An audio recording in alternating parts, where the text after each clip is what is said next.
Hi guys! I-update ko ang aking markot na tiniki rubber plant. Hindi ko pa siya nakat. Hinintay ko na lumabas na mahahaba na yung mga roots niya.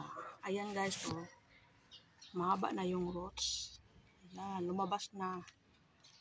Lumabas na kasi tela tong ginabalot ko sa kanya. At ayan, pwede na to ikat at ilipat. Ayan, healthy na ang ating tiniki rubber plant. Ayan. Mahaba na siya guys, oh. Ang ganda niyang tingnan guys. Ayan. So, bibili pa ako ng pot para ilipat ko siya. Ayan, oh. Healthy ang ating rubber plant kasi marami na yung ugat niya. Mga ugat.